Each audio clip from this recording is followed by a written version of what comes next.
الحمد للہ رب العالمین والعاقبۃ للمتقین والصلاۃ والسلام علی سید المرسلین اما بعد فاعوذ باللہ من الشیطان الرجیم بسم اللہ الرحمن الرحیم من جاء بالحسنۃ فلہ عشر امثالها ومن جاء بالسیئۃ فلا یجزی الا مثلها۔ اللہ تبارک و تعالیٰ نے اس آیت میں اگرچہ یہ فرمایا ہے کہ جو شخص برائی کر کے لایا اس کو ایک برائی کی جزا ہی دی جائے گی، لیکن یاد رکھیں کہ برائی اگرچہ دیکھنے میں ایک ہے لیکن اس کے پیچھے انسان اپنے کئی قسم کے نقصانات کرتا ہے، کیونکہ گناہ اگرچہ ایک ہے لیکن اس کے پیچھے انسان 10 برائیاں جو ہے ان کا ارتکاب کرتا ہے۔ جب بندہ کوئی گناہ کرتا ہے تو اللہ تعالیٰ کو غصہ دلاتا ہے اور وہ اپنے غصے کو استعمال کرنے پر قادر ہے، اور وہ ابلیس ملعون کو خوش کرتا ہے گناہ گار، اور گناہ گار جنت سے دور ہو جاتا ہے اور گناہ گار دوزخ کے قریب ہو جاتا ہے۔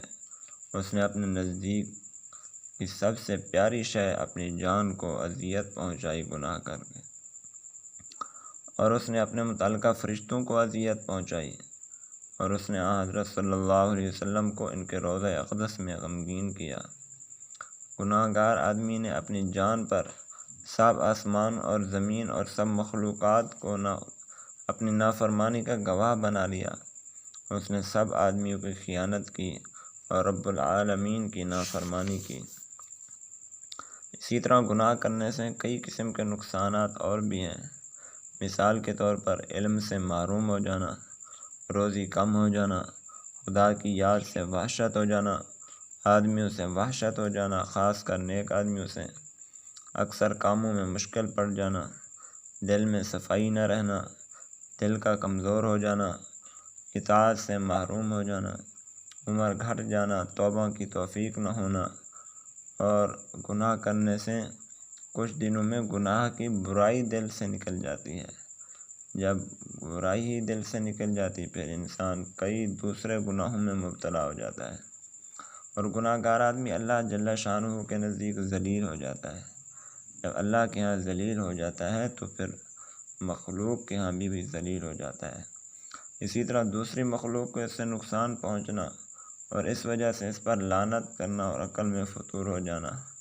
اسی طرح گناہ گار آدمی فرشتوں کی دعا سے محروم رہتا ہے، پیداوار میں کمی ہو جاتی ہے، شرم و حیا جاتا رہتا ہے، نعمتیں چھن جاتی ہیں، بلاؤں کا ہجوم ہوتا ہے، اور گناہ گار آدمی جو ہے شیطان کے قریب ہو جاتا ہے۔ اور سب سے بڑا نقصان جو گناہ کا ہے وہ یہ ہے کہ مرتے وقت منہ سے کلمہ نہیں نکلتا۔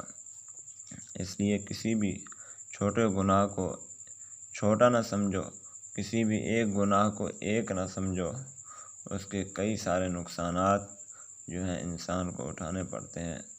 اللہ تبارک و تعالی ہمیں گناہوں والی زندگی سے محفوظ رکھے۔ وآخر دعوانا ان الحمد للہ رب العالمین۔